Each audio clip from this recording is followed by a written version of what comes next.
Loud. Okay. Thursday evening, July 31st, and we're going to be talking about CBD and more specifically CBD for pets. So I have quite a few notes that I've made. So bear with me as I look at that. I will pause periodically Q&A and to kind of check in on the questions that people are asking. Please know that I am looking at two different screens, one for Facebook and one for Zoom.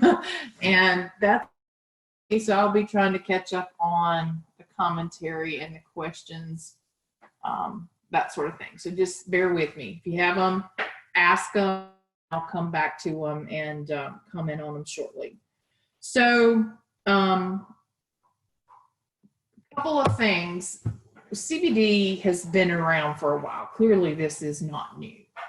It is new in the sense that Young Living, a company that I am an independent distributor for, acquired a company called Nature's Ultra. And Nature's Ultra makes an extremely high quality CBD. They are one of the very few companies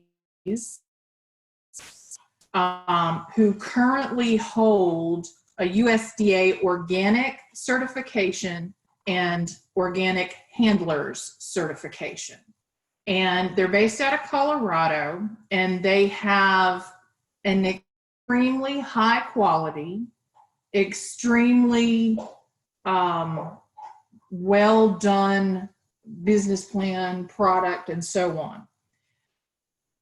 CBD has kind of become the buzz thing that's going around, and you see it in a lot of places, and a lot of people are looking at it, trying it out, and some people are thinking that it's this miracle thing that's going to make everything better.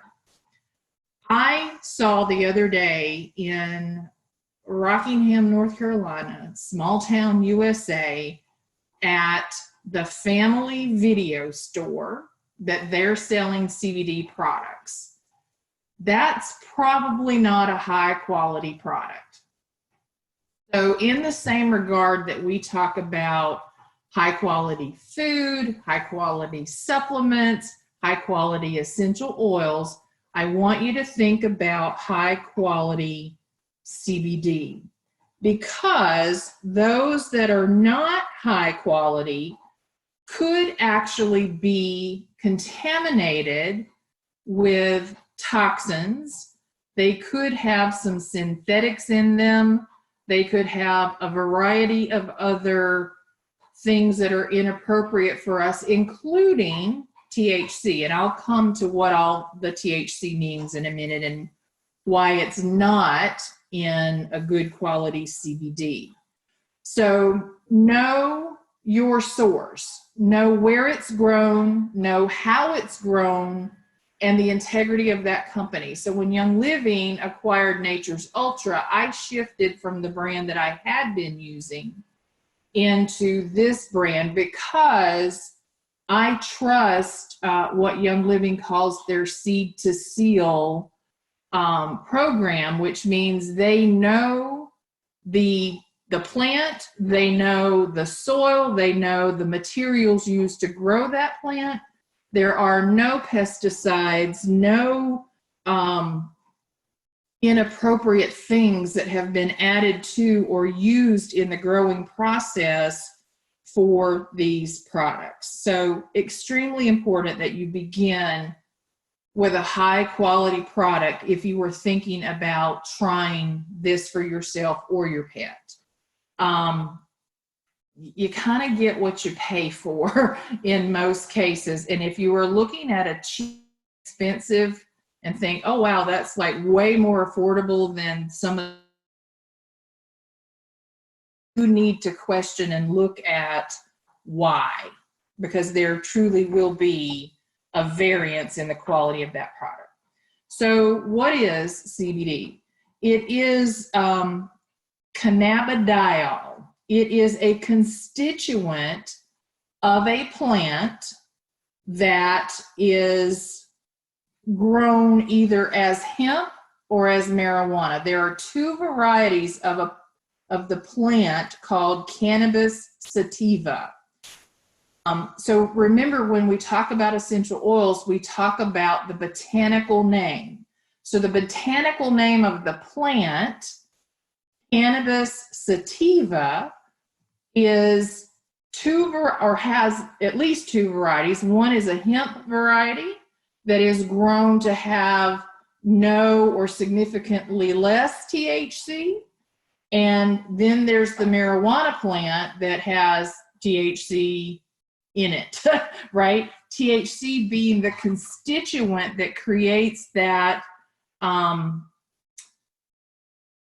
the high, the psychotropic effect that people experience when they smoke pot, right? So cannabidiol is one constituent of 113 cannabinoid molecules. It's one of 113 cannabinoid molecules. There are over 500 different types of molecules in the constituents of these plants, okay? So a couple of other variances is when CBD is being produced from hemp, they are extracting the oil from the leaves. When marijuana is being produced from the plant, they are extracting from the flowers. Okay, so that's an important variance. Hemp is legal now in many places to be grown as long as it has 0.3% or less THC. Anything above 0.3% THC is technically illegal and at the range in which that high would start to take effect. Okay, so I said illegal, and in some states it is not anymore. Some states, they have legalized it. So some people will also ask about hemp oil. It is not the same as CBD. Hemp oil, think of it like a carrier oil that you would have for your essential oils, like fractionated coconut oil or olive oil or grapeseed oil. The hemp oil is made from the seed. So now we're looking at a couple of different parts of the plant that are being used to create CBD. So CBD is a cannabinoid. It interacts with a system in our body called the endocannabinoid system, which is part of our brain that governs many of our behaviors, right? So that's where we start to see how this can work on the receptors of the brain, pain, immune system, where it starts to create that high, and so on. There are two primary receptors. There are probably others, but there are two primary, CB1 and CB2, that come into discussion when looking at what CBD does for the body. So the CB1 receptor is the one that is activated by THC. It's the one that says, hey, we can get high from this stuff, right? It is expressed mainly in the brain, but you will also see CB1 receptors expressed in the lungs, liver, and kidneys. So again, this is the one that is associated with the psychotropic effect. CBD, when done the way I'm going to describe further, will not activate that CB1 receptor because there is not enough THC in it. Okay, so the CB2 receptor is the one that we then get activated with CBD. It can also be activated with things like chocolate and omega-6 fatty acids, for example. This receptor is the one that starts to govern our immune system, stem cells, bone marrow. It allows the transformation of these cells into different types of cells. And it's also where we see the effect of managing pain, memory, mood, appetite, potentially anti-nausea, sleep and relaxation, and a modulation of seizures as possibilities here. So, CBD is not an essential oil, nor is it a fatty oil. It is somewhere in the in-between. By definition, essential oil is steam distilled. We also sometimes see the cold, I wanted to say, that's not right, citrus oils. We'll see them cold pressed, but CBD is created in one of two ways from the hemp leaves. Remember that part, right? So there is a CO2 extraction that happens at a very low temperature with a lot of pressure, which will turn the gas. When that's reheated and pressurized, there's something that happens that's called a supercritical extraction, supercritical CO2, where this element then has the property of a gas and a liquid, and it will pass through the chambers that are doing this distillation and creates basically a powder. When this is said, it extracts out oil, wax, resin, and it creates what's left over. They have turned into a powder, right? That then is what is called this isolate. So you'll hear, we'll come back to this in a minute. It comes to this isolate status. There is also a different kind of method to extract CBD from the plant, and that is a solvent extraction, usually soaked in ethanol. It pulls the solvent, right? It pulls the, the constituents of that from the plant to the solvent. And then they evaporate out the alcohol. So they use the alcohol to pull it out, and then they evaporate off the alcohol, leaving behind the oil. That will have THC in it. When they do the CO2 extraction, they can get out only the CBD and not bring the THC with it, okay? There are pros and cons to both ways. Nature's Ultra is using the CO2 extraction. The solvent extraction method would actually destroy the waxes and would destroy what they call flavonoids and carotenoids, which the flavonoids are beneficial to anything inflammatory, and the carotenoids are beneficial to the eyes. So all of that is pulled out. And then it's possible that some of the solvent would be left behind in the process, meaning when you use or consume CBD, you are also taking in the alcohol, ethanol. Okay. Not seeing any questions. First of all, let me make sure I can find my questions. Don't know how to do that. Okay, so a couple of things. I'm mostly about people, but I will specify when we talk about the animal, really what this is all about. So what we know is most of the time right now, our veterinarians are not well versed in CBD and the use of it. There are currently no veterinary medications that include CBD.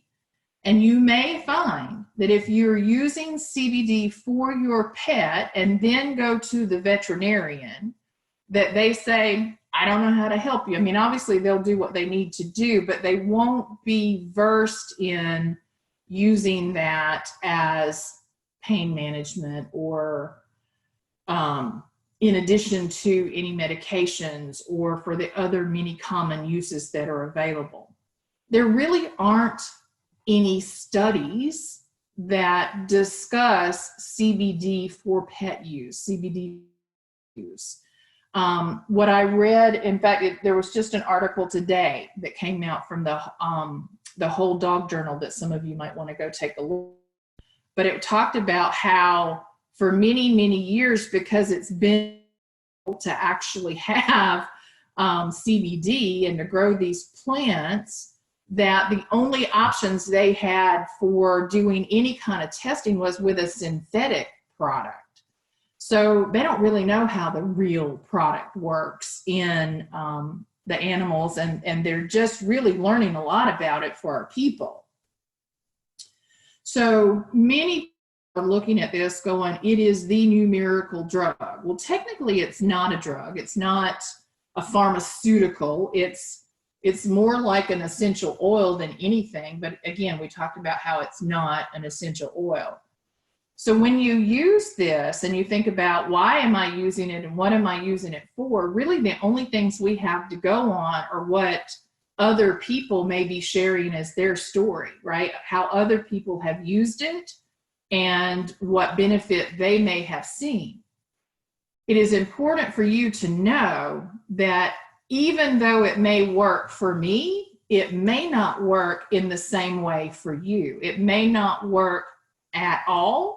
It may not work with the same result. And so a lot of this is we don't know until we try it. So when you're looking at anybody who's telling you, I use CBD and my dog no longer has whatever, that's their story, right? That's their story. There is not science or data behind proving that, at least not at this time. I also want you to really think carefully about when and why you use this. And if we are using it for a dog, for example, with anxiety or trying to down an over aroused dog or over adrenalized dog, clearly that is important to do, but I don't want you to use CBD as the crutch. We trainers have been solving these problems without a product like CBD for a lot of years. Now, I say that also telling you that I added essential oils to my repertoire and have seen results, amazing results, but I did not forego the training.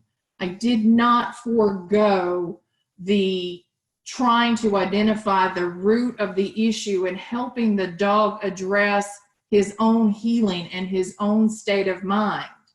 I did not forego the energy work that comes with this, right? Whether that's Reiki, the raindrop technique you guys hear me talking about, certainly training and exercise are critical.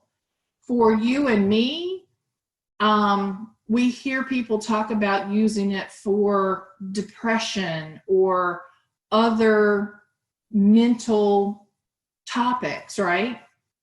I don't believe we should forego doing the work, doing the therapeutic work, which may include hiring a professional for therapeutic consultations to help us through that. Because if we can fix it all, and I'm willing to agree that CBD can certainly help, right?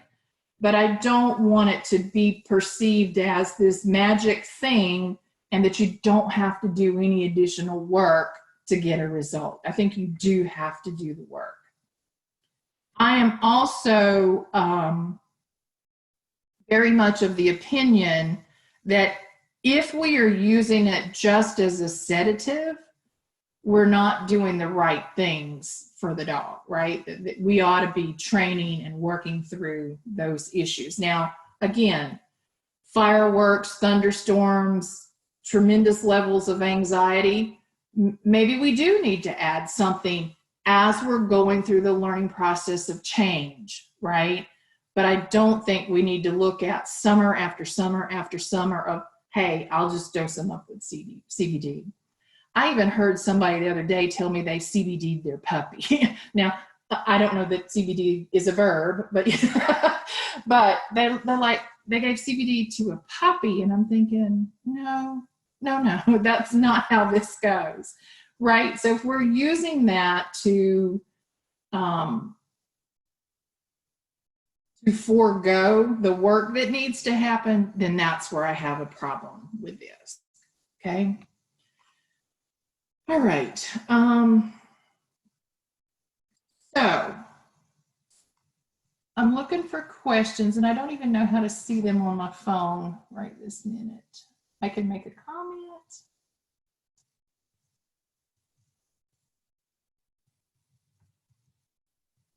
I don't see any questions. I don't even see the question thing scrolling around, which is weird. So sorry, if you're asking me a question, I cannot see it.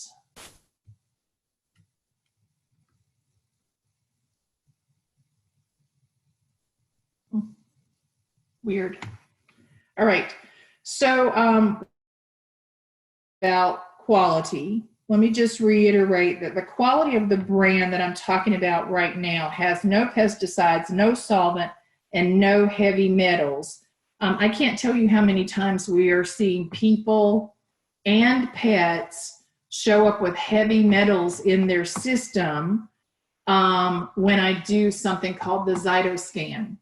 We're also seeing pesticides, right? We know that they're everywhere. I told you guys the other day about all my neighbors spraying, and it's driving me crazy.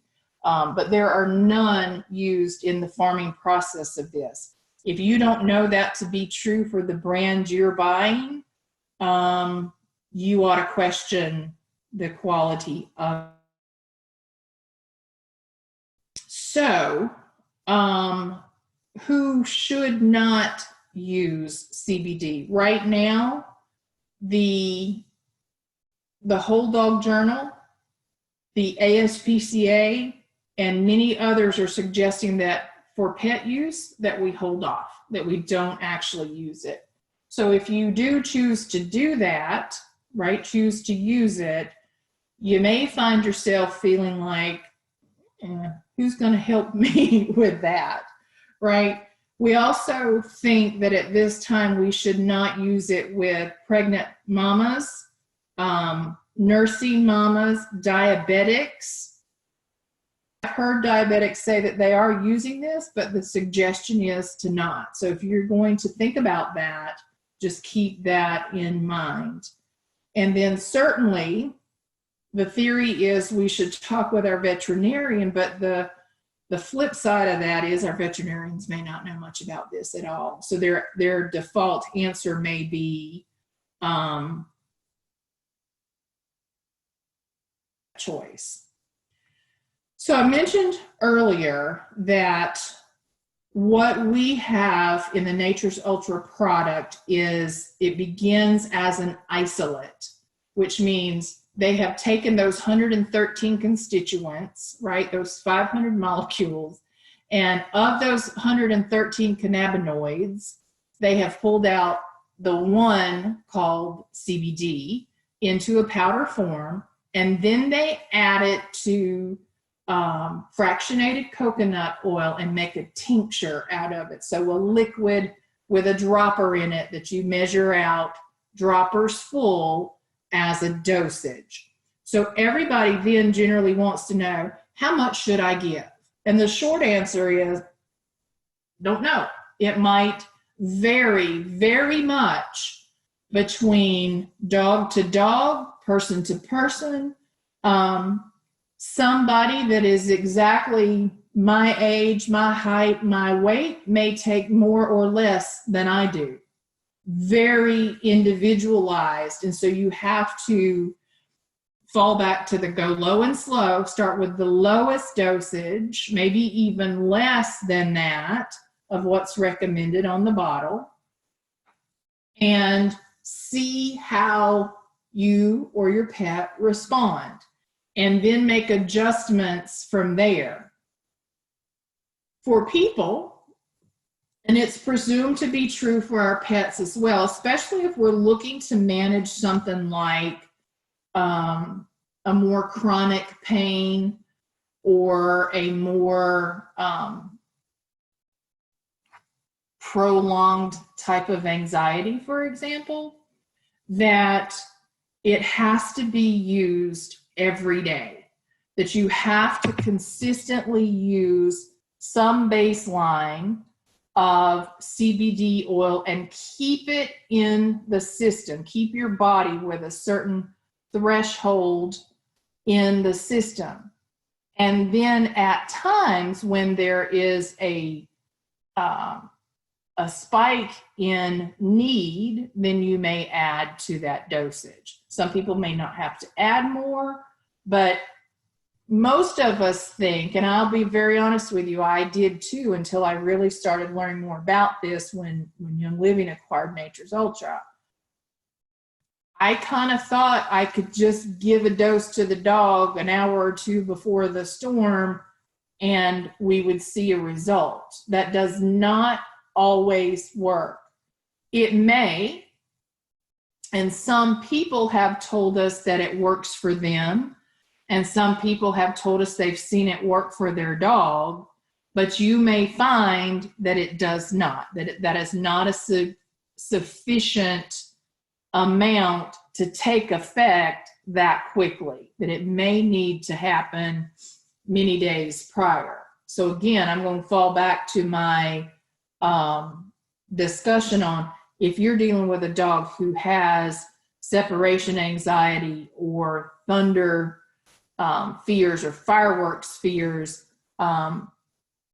there are ways to help train and to modify the state of mind that dog goes into when those things are happening. And certainly essential oils and CBD may be able to help us take the edge off. And I'm all for it, totally all for it. But we may not find that it's like taking a medication that works on the fly, right? It may not work that way for everybody.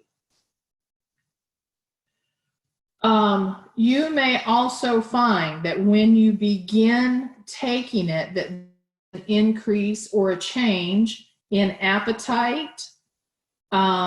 Some people, some animals present with diarrhea. So that becomes a, hey, how much should I be dosing, right? Might be too much, might not just work for them, may take some time to create a tolerance, all right? We do know that it has the potential to interact perhaps negatively, to perhaps intensify the effects of other medications, especially when they too are sedative or when there is alcohol involved. I have also been told we should not use CBD when prednisone has been administered, when we're taking prednisone. So if you are taking medication of any kind, or if your dog is taking medication of any kind, you need to do a little research for possible interactions. One thing that I found interesting, and I think is important that everybody understand, is what do the milligrams on the bottle mean, right? So you'll see the pet CBD is 200 milligrams or 400, and then you'll see the human version at 500 milligrams or 1,000. Well, what does that mean, right? Certainly it means you're getting more milligrams per dosage. The dosage is typically designated as 1 dropper full, and the droppers are typically 1 milliliter.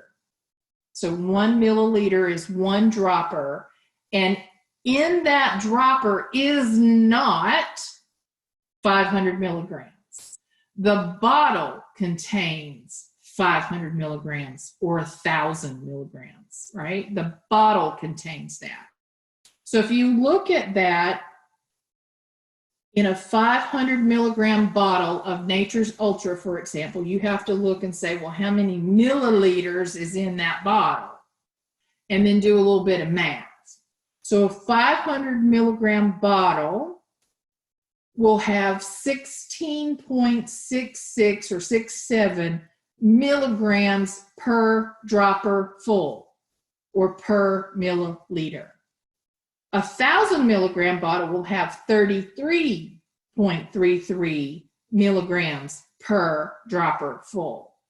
A 400 milligram CBD would have only about 13 and change milligrams per dropper. So what does that mean for 200? About 6 milligrams per dropper. So it's not a lot, right?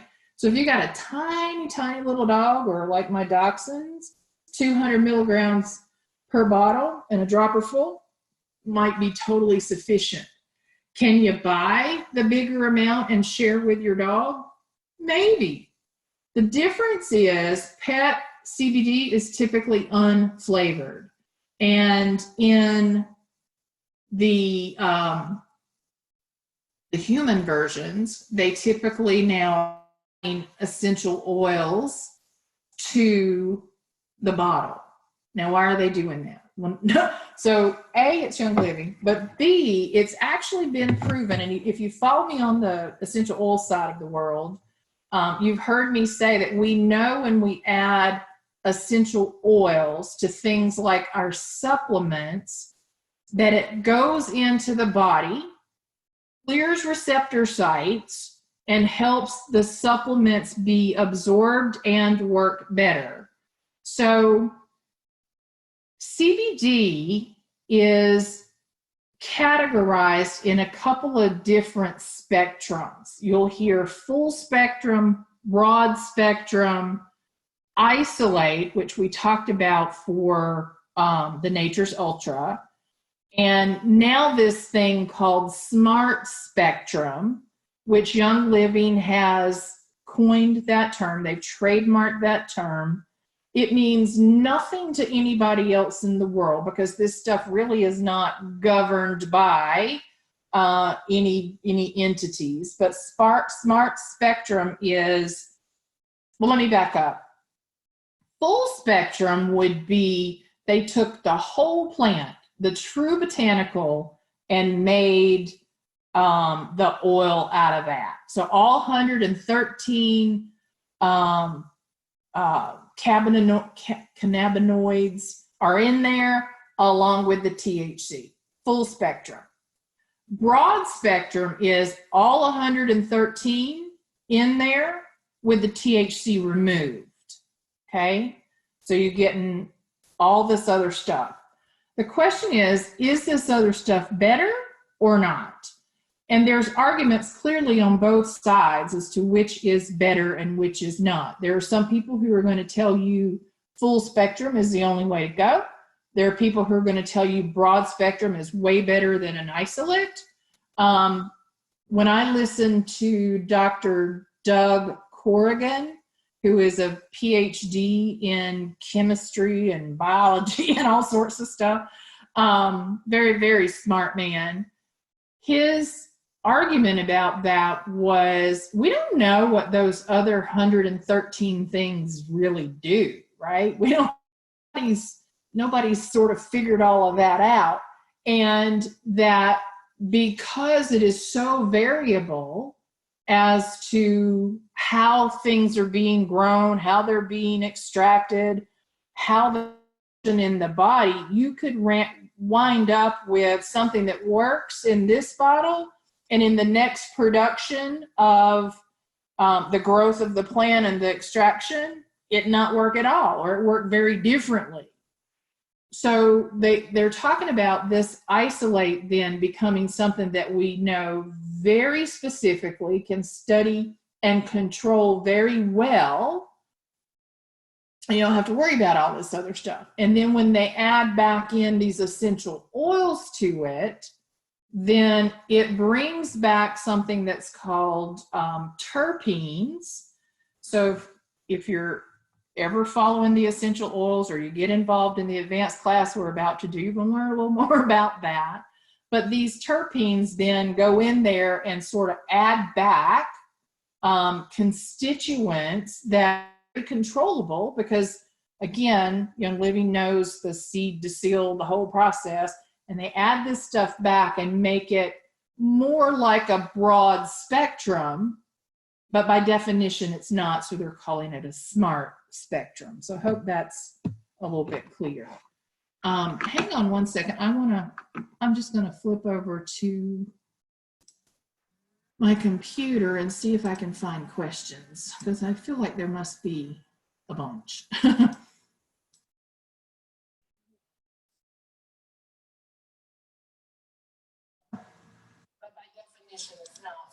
Oh, look, I'm in delay. Hold on a minute.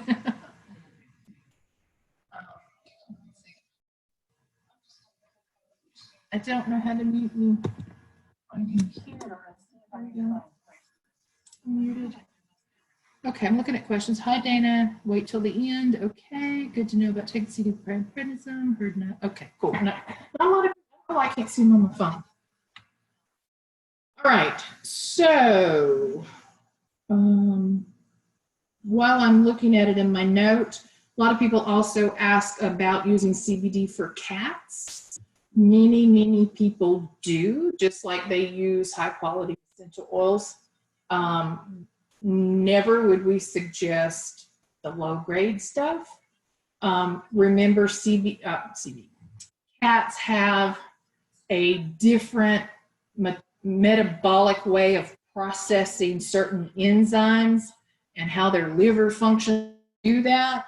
But there are a lot of people, a lot of saying they are using CBD from Nature's Ultra for their cats. So I don't know a lot about cats, but we'll put you in some groups where they're talking about that sort of thing. Okay. So I mentioned earlier why we might want to add this. Certainly we can look at pets or people who have joint health issues. It may help manage seizures. Remember that brain activity, that's part of the discussion. Anxiety, generalized anxiety, separation anxiety in our pets. Might even benefit our skin and health, and so on. So how do we use it? So we talked about dosing a little bit, right? The amount your dog weighs and the age of your dog will dictate how much you would actually dose, whether it's like a half a dropper or 2 droppers full, right?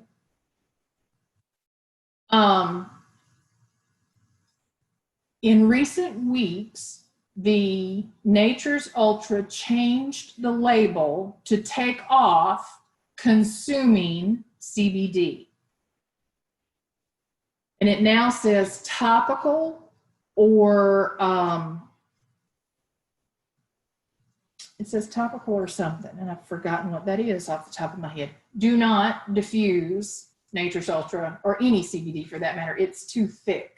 It's not going to diffuse into the air. It will not be volatile in the same way that an essential oil has activity and floats around the air and does its magic. It's to do that, though, because it is coming from the same plant as marijuana, it's going to smell like pot, right? That's just how it's going to smell. So a topical application can be applied directly to an area of the skin or as a sublingual application. So what does that mean? That means opening your mouth, dropping it under your tongue, and waiting about 30 to 60 seconds to let it soak into the middle of your mouth and basically disappear. So you will taste it, which is why in part these essential oils are beneficial to be included in it, because you're going to get peppermint or cinnamon bark. You could take the unflavored and add any flavor you like for that matter, right? But the sublingual is actually going to help get this into your bloodstream faster. So when we're talking about applying it to our dogs, when I've done it for any pet, I just basically shoot it kind of in the, and they're going to swirl their tongue around, right? But it's going to get absorbed into their mouth rather than mostly just shooting it at the back of the throat and them swallowing it. Can you add it to food? You can. Can you add it to something? You can choose to do that. FDA compliance currently does not say that we should be recommending a consumption, but we know there are edible products in other companies, right?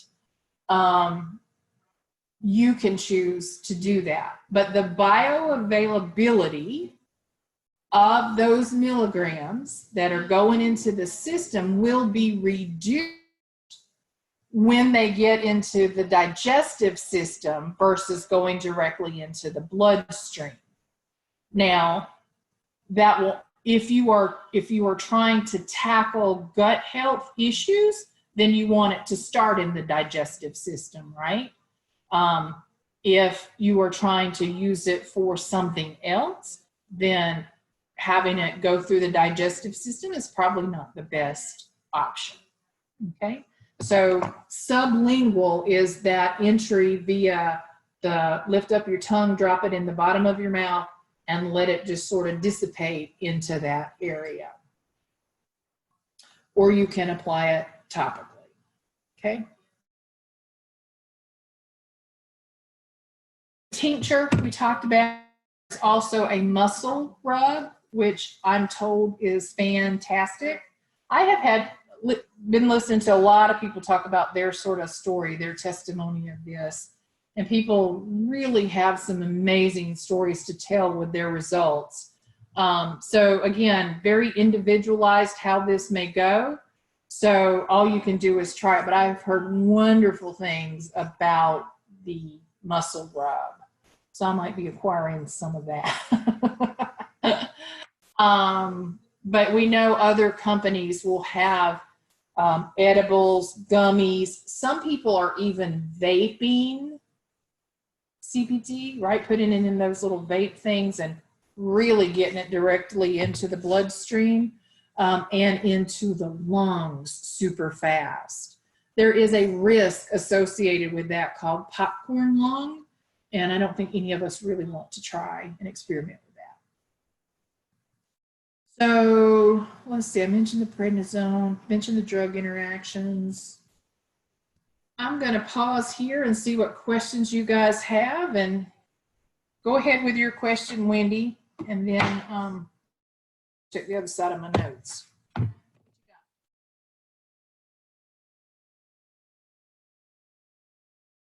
Stephanie Linder, it has the potential to. I have seen it work for many dogs.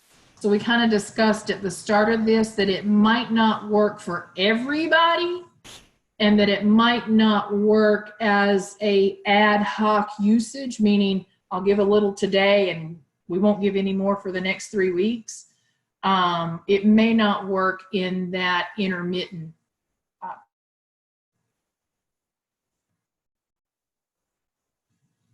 Wendy Creed, ask your question. And if you have, I don't see it.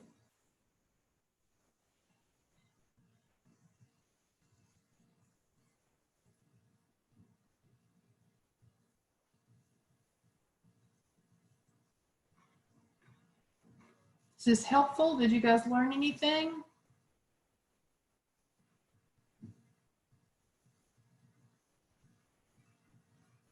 How do you figure out what, Stephanie? How much? There is and I have it somewhere, suggested dropper full amount based on weight. So I'll try to link that in later, or maybe I need to make a blog post about it so that I have this on the website for future Q&A. But yeah, so typically it's on the bottle, but I also have that listed, and I'll share that. And then again, so you might have missed the first of this, go back and rewatch. What's listed on the bottle may or may not be enough, or may be too much for the individual. So it's kind of a suggested starting point, and then you need to monitor and adjust accordingly. Curious about CBD. Oh, look at you and Angela minded thinking. Similarities, but conversation on which is better. So they are different. They are quite different. The common is something called beta-carotene. Beta-carotene. And it is one of the constituents of CBD. So I would encourage you to just Google that term, beta-carotene, and take a look at it. What we know is the essential oil copaiba actually has more beta-carotene in it. So a lot of people, and when I first started with essential oils, this was sort of the touting thing, because guess what? There was no CBD from Young Living at the time, right? So a lot of people made it sound like copaiba was a lot like CBD and perhaps better, but that's not necessarily true. They are different. What beta-carotene does, right? You need to Google that. You need to Google that term. Is very beneficial to inflammation in the body. And so copaiba is super beneficial to inflammation. CBD has benefits in very different ways, very different categories of ways, right? You could put copaiba with CBD and really zhuzh it up, right? Totally could do that. And I've seen people do that. You will hear people talk about copaiba being a magnifying oil or a driving oil, meaning pushing deeper, not necessarily creating more of anything, but intending the effects of something, right? So beta-carotene is the constituent that both of these products have. And in a true botanical copaiba, there is actually more beta-carotene than CBD generally has. And so go look it up, go look up the benefit of that constituent and why you may choose one or the other, depending on scenario. So I hope that clarifies and answers a little bit. I can't say the specifics for compliance reasons, but when you look it up, you'll know. Other questions? A lot of people are asking me, well, how do I get CBD? How do I get this CBD? Because again, I do not want you to go to the family video store and buy anything that other than a video, right? It just, I'm telling you, I'm sorry, it cannot be great. There is a way that you can become a member of Young Living at what's called a basic membership. Certainly the starter kits are far better value, but a lot of people just aren't interested. So you can buy a basic membership, link your account to Nature's Ultra, and start to earn your points and incentives that can then be used for other things. So it basically makes you a member that helps you get a better price on the CBD, a better price on the shipping and all that comes with that, along with the other incentives of being a young.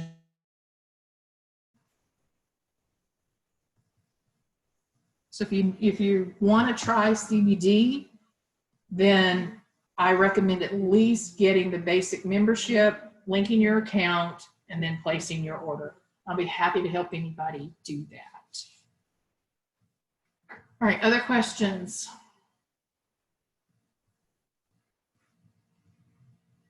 How much does a bottle of Nature's Ultra cost?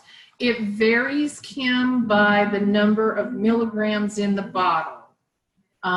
It is not inexpensive, but if you, I don't know who saw my post yesterday where I said, try on for size, something about my health is the investment. I want to say it ranges between like $59 and $89. And I think the pet might be just slightly less, but it's worth it, and a little bit will go a very long way.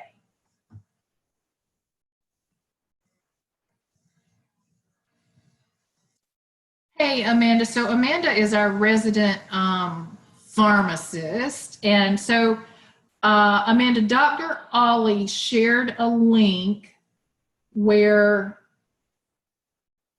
pharmaceutical interactions could be researched. So I'll find that and drop it into the post here. It may be tomorrow morning before I do that, but I will link that and tag you. And yes, it is suggested that if a dog or a person is taking prednisone, not to use CBD. Now, exactly why that is, I don't know. But that has been one of the categories that is showing up in the who should not be using it. A direct comparison I have not seen, Angela. And I don't think there is any that aligns in the same way Young Living is trying to identify themselves with the essential oils. Nobody else is doing that currently that I'm aware of. They created this thing called Smart Spectrum, right? So that's its own little trademark name. Certainly there's benefit to that, but because there's not another brand doing it, I don't know that I have seen a direct side-by-side brand analysis. There is a group, if you really want to dig into more about CBD, there's a group called the CBD Collective that is a lot of stuff that people are asking all sorts of questions in there about how it works. But there's a lot of questions about, hey, how do we tell our members about this as well? But, and then there's not a lot. There's some about pets, but just, it's not limited to.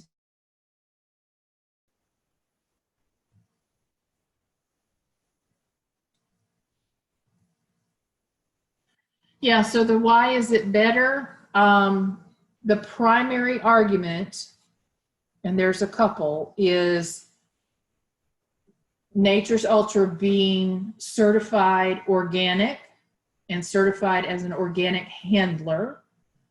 Young Living seed to seal is now on this company. So from start to finish, the process of knowing how that plant was planted, how it was grown, how it was harvested, and so on, is documented. Knowing that there are no pesticides, it's gluten-free, there are no synthetics, there are no heavy metals, all of that is a purity promise. There is no THC, not just less than 0.3, but there is a guarantee on Nature's Ultra's page that there is no THC and that you will not fail for THC. So one of the things that I did not know, I found interesting when I was listening to Lindsay, is when drug tests happen, there is not a drug test for CBD.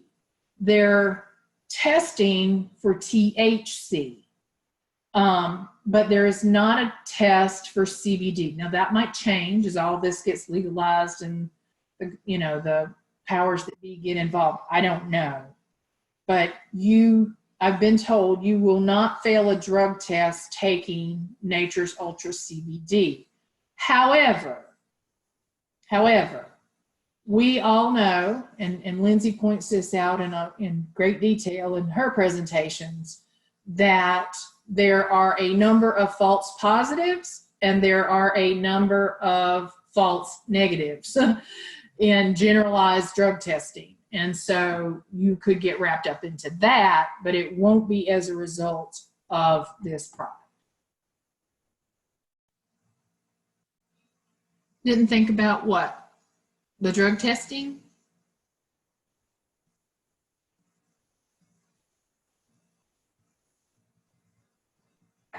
All right, friends, we are at 8:54. I knew this would take a little bit longer. Last call for questions. I hope this was helpful. If questions come up later, let me know. I'm happy to help you come up with the resources to find some answers. And if you are interested in these products and want to acquire them, let me know. I'm happy to help you get started, or Angela can, Amanda can, Wendy can.